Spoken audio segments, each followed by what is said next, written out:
할렐루야. 여러분 안녕하십니까? 오늘 우리에게 주신 하나님의 말씀은요, 성경 야고보서 4장 8절에서 12절 말씀입니다.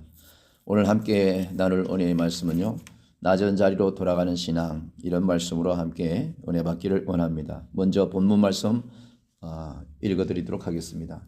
하나님을 가까이 하라. 그리하면 너희를 가까이 하시리라. 죄인들아, 손을 깨끗이 하라. 두 마음을 품은 자들아, 마음을 성결케 하라. 슬퍼하며 애통하며 울지어다. 너희 웃음을 애통으로, 너희 즐거움을 근심으로 바꿀지어다. 주 앞에서 낮추라. 그리하면 주께서 너희를 높이시리라. 형제들아, 피차에 비방하지 말라. 형제를 비방하는 자나 형제를 판단하는 자는 곧 율법을 비방하고 율법을 판단하는 것이라. 내가 만일 율법을 판단하면 율법의 준행자가 아니요 재판자로다.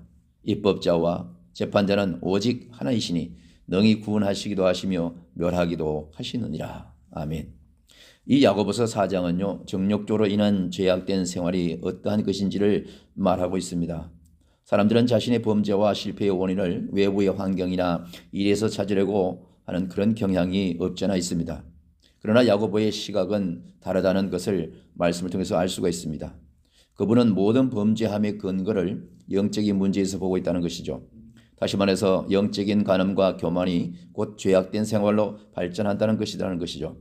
예수께서도 마태복음 15장 17절로 18절에서 이렇게 말씀하시기를, 밖에서 입으로 들어가는 것이 사람을 더럽게 하는 것이 아니라 속에서, 즉 마음에서 나오는 것이 사람을 더럽게 한다고 말씀하신 바가 있습니다. 그러므로 성도는 무엇보다도 마음의 중심을 지키고자 노력하여야 한다는 교훈을 우리에게 주고 있습니다. 그러므로 오늘 본문은요, 하나님을 가까이 하라라고 하신 말씀부터 시작되는데, 이 이유는 두 마음을 품은 죄인들에게 손을 깨끗이 하고 마음을 성결하게 하라고 하시면서 그들이 하나님을 가까이 하는 법을 설명하고 있습니다. 그리고 9절에 슬퍼하며 애통하며 울지어다. 너희 웃음을 애통으로, 또 너희 즐거움을 근심으로 바꿀지어다 라고 말씀하고 있습니다. 여기 본절의 의미는 하나님을 믿는 성도들이 세상을 따라 살지 말라고 하시는 말씀입니다. 그리고 10절의 시작은 주 앞에서 낮추라. 그리하면 주께서 너희를 높이시리라고 말씀하셨습니다. 그렇다면 낮춘다는 말씀의 의미는 무엇일까요? 낮춘다는 말씀은 사무엘하 22장 28절에 잘 나타내 있습니다.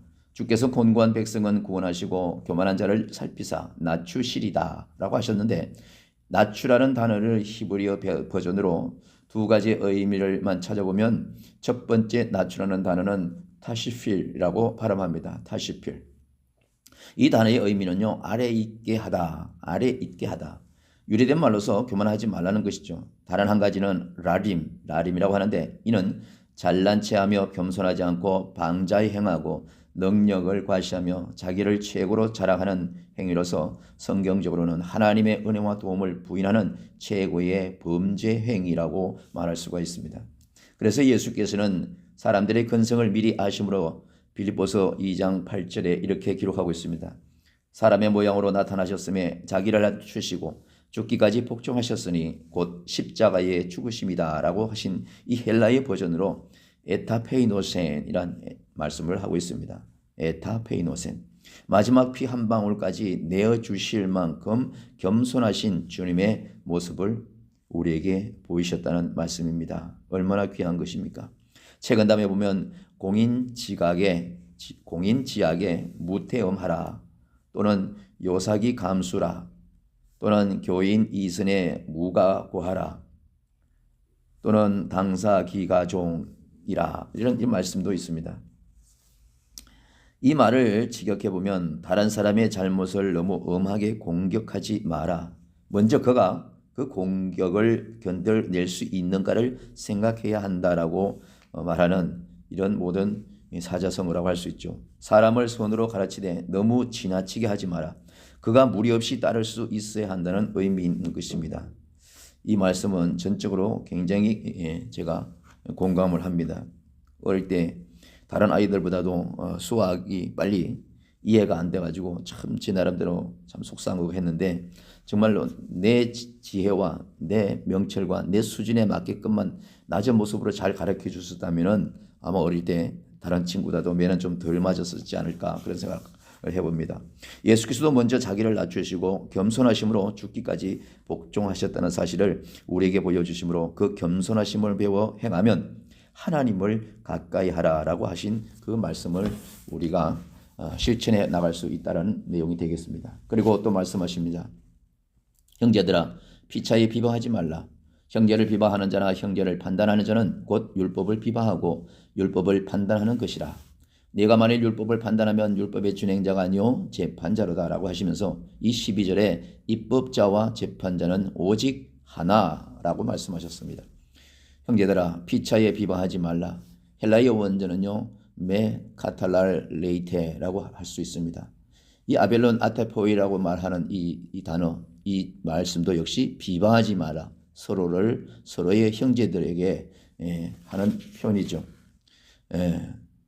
여기서 비방한다는 뜻은 나쁘게 말하고 중상모략하고 상스럽고 불경건한 마음을 가지고 남을 헐뜯고 소문을 내는 자를 말하죠. 그뿐 아니라 모독함과 조로함과 폭언을 일삼는 자를 가리키고 있다는 것을 알 수가 있습니다. 이러한 행위는 그가 곧 율법을 비방하고 율법을 판단한 것이 된다고 했죠. 율법을 판단하는 것은 율법을 준행하는 것이요 재판자라고 했습니다. 입법자, 즉 율법을 세우신 분도 재판하시는 분도 오직 하나님 엘로힘이시라는 것이죠. 그분께서는 능히 구원하기도 하시며 멸하기도 하시느니라 말씀하고 있습니다. 그래서 우리 하나님께서는요 입법자와 재판 그 모든 권한의 한 분이시라는 것을 알 수가 있습니다. 하나님 우리 속에 거하게 하신 그 성령께서 시기하시기까지 사모한다고 하신 말씀을 헛된 줄로 생각하지 말아야 될 줄로 압니다. 성령은요 우리에게 더 큰 은혜로 깨달음을 주셔서 내 안에 있는 교만한 것을 쳐내버리고자 하는 그런 겸손함을 우리에게 우리 스스로가 세워나가기를 원하시는 것을 알 수가 있습니다. 성령께서 시기하시기까지 사모한다는 말은 나의 나된 것은 하나님의 은혜라고 고백한 사도 바울의 말씀처럼 두 마음을 품어 더러운 손이 되어 하나님의 영광을 가리는 일들을 두 마음 가운데 하나인 교만은 하나님과 원수되게 하는 것으로서 넘어지게 하는 교만한 마음과 싸워 이겨내게 하신다는 뜻이 됩니다. 사람들이 사는 삶 속에는 반드시 두 가지 마음이 있죠. 그래서 내적 갈등을 가지고 사는 것입니다. 이러한 두 마음이 없다면 우리는 살 수도 이길 수도 찾을 수도 없습니다. 왜냐하면 서로가 서로를 볼 수 있어야 살 수 있기 때문이죠. 그래서 저와 여러분이 가장 가까이 하고 있는 지금 주변에 가장 가까이 하고 있는 그 누군가가 바로 여러분 자신을 볼 수 있는 영적인 거울이 되고 있다는 것을 우리가 알아야 되는 것입니다. 우리가 아무리 잘 입고 뭘 하더라도 거울이 없으면 내 모습을 볼 수 없듯이 우리의 모습을 제대로 우리 영적 내면을 볼 수 있는 것은 바로 여러분과 가장 가까이 하는 사람이 바로 영적 내 자신을 바라볼 수 있는 거울이 되는 것이죠. 내 이웃이 없다면 나를 발견할 수도 없고 성장할 수도 없고 깨달을 수도 없고 판단할 수도 없듯이 내 속에 두 마음을 주신 것도 바로 이 때문입니다. 성경에 보면 하나님께서 사람을 보내셔서 나를 다스리게 하신다는 말씀이 많이 기록되어 있다는 것을 볼 수가 있죠. 빛으로 오신 예수께서도 사람이 없으면 오셨을까요? 십자가상에서 죽지도 않았을 것입니다. 가슴 아파하시지도 우시지도 괴로워하시지도 생명도 버리시지도 않으셨을 것이라는 것이죠. 하나님께서 창조하신 이 세상은 왜 나를 위해서 이렇게 사랑을 주시는 것일까요? 여러분 생각을 한번 깊이 해보시기를 바랍니다. 누가복음 1장 71절 말씀에 우리 원수에게서와 우리를 미워하는 모든 자의 손에서 구원하시는 구원이다라고 말씀하셨습니다. 또한 누가복음 19장 10절에 인자에 온 것은 잃어버린 자를 찾아 구원하려 함이라 라고 말씀하셨습니다. 그뿐 아니라 요한복음 6장 47절에 진실로 진실로 너희에게 이르노니 믿는 자는 영생을 가졌나니 라고 말씀하셨고 요한복음 3장 15절에도 말씀하셨습니다. 이는 저를 믿는 자마다 영생을 얻게 하려 하심이니라 라고 나를 택하신 이유를 분명히 설명하고 있습니다. 따뜻한 온기가 있는 손으로 나의 오른손을 잡아 일으키시는 하나님의 그 마음 중심을 알 수가 있는 것입니다. 이 말씀을 준비하면서 저의 짧은 신앙 간증을 잠깐 들려주기를 원합니다. 예수께서 나를 찾아오셨습니다. 그리고 내 이름을 부르셨습니다. 나는 그분의 음성을 듣고 고개를 들어 그분을 쳐다보았죠. 그때 그분은 내게 말씀하셨습니다. 얘야, 이제 일어나거라. 그리고 나를 따라오너라. 내가 너를 구원하여 영생을 주시겠노라고 말씀하신 그 음성을 저는 들을 수가 있었습니다. 그 후 나는 그렇게 즐겨 부르던 유행가도 부르지 않았고 좋아하던 오락도 하기가 싫어졌으며 여행도 가기가 싫어졌습니다. 남에게 지기 싫어하는 마음도 없어졌고 시기하고 질투하는 마음도 사라졌으며 형식적인 삶에서 긍정적인 삶으로 변해버렸습니다. 오직 하나님의 말씀을 듣는 것이 행복했고 찬양을 부르는 것이 너무 즐거웠습니다. 저는 지금 이 순간에도 말씀을 보며 말씀을 묵상하며 말씀을 기록하는 것이 너무너무 인생의 행복한 것을 여러분에게 함께 나누기를 원합니다. 눈물이 많아졌고 누구에게도 말할 수 없는 짜릿한 감정과 감동이 충만해졌습니다. 생각과 마음이 달라져 가고 있죠. 힘들 때 주님을 찾게 되었습니다. 기쁠 때 찬양을 하게 되었다는 것입니다. 남을 사랑하게 되었고 용서하게 되었습니다. 품에 품을 줄도 알았습니다. 마음속 깊은 곳에서 나오는 진액과 같은 끈끈한 어떤 것이 나를 뜨겁게 하고 있다는 것을 느꼈습니다. 성경 말씀 한 단어 한 자를 깨달을 때마다 말로 표현할 수 없을 만큼 미묘한 감동이 내 마음속에 출렁거리고 있음을 발견할 수 있었습니다. 사랑하는 성도 여러분, 여러분 가운데도 하나님을 아직 못 만난 분이 있습니까? 마음을 낮추시고 내 마음을 위로하실 그 하나님을 조용히 두 손 모아 기도하면서 사모하는 마음을 가져보시기를 바랍니다. 그런데 중요한 것은요, 바로 이것이 하나님을 가까이 하는 것인 줄을 전에는 몰랐다는 것이죠.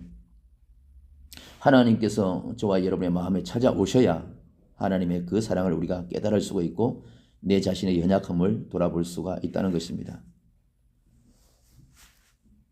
저와 여러분을 가장 잘 아시는 분은 바로 하나님이시기 때문에 그렇습니다. 내가 낮은 자리로 돌아오면 주님을 볼 수 있다는 사실을 알았다는 것이죠. 나의 죄를 통회하고 자복하여서 회개함으로 인해서 죄 사함을 받았습니다. 그리고 예수의 마음을 닮아가기로 오늘도 또 내일도 계속해서 맹세하고 노력하고 있습니다. 겸손하시고 온유하신 그분을 쫓아가는 그 삶이야말로 나의 가장 행복하고 값진 인생인 것을 지금 입술로 고백하고 싶습니다. 하늘 보좌를 버리시고 낮고 낮은 자리로 오신 바로 그 예수 그리스도 그분만을 사랑하면서 나도 그분을 닮아 하자의 정신으로 또한 낮은 자리로 돌아가는 신앙을 가지고 살기를 지금도 기도하고 있는 것을 잠시나마 고백하고 있습니다. 사랑하는 성도 여러분, 오늘도 무엇을 위해서 또 무엇을 위해 또 마음을 쏟습니까? 우리의 마음을 움직일 수 있는 그분, 내 삶을 주관할 수 있는 그분, 우리의 인생 목표를 이끌어 가실 그분은 바로 야훼 하나님, 바로 예수 그리스도이십니다. 오늘도 어떤 삶에서 불이 나고 혈기가 나고 겸손하지 못하고 고집과 욕심과 사악한 마음이 들어올 때 바로 예수 그리스도를 찾으십시오. 예수 그리스도께서 우리 마음에 오셔야 그 모든 내 마음의 더러움을 다 비우고 청소할 수 있고, 그래서 깨끗한 심령으로 낮은 마음으로 기도하고 하나님 앞에 우리를 머리를 숙일 때에 하나님께서는 오늘도 저와 여러분에게 함께 하시는 것을 알 수가 있습니다. 사랑하는 성도 여러분, 오늘도 높은 자리보다, 교만한 자리보다, 잘났다고 하는 자리보다, 남보다도 똑똑하다고 하는 그 자리보다도 낮고 낮은 자리로 오신 그 예수 그리스도를 본받는 그 믿음으로 오늘도 하나님을 찬송하면서 인생의 큰 행복과 기쁨으로 승리하는 저와 여러분이 되시기를 주님의 이름으로 축원합니다. 여러분 사랑하고 축복합니다. 감사합니다.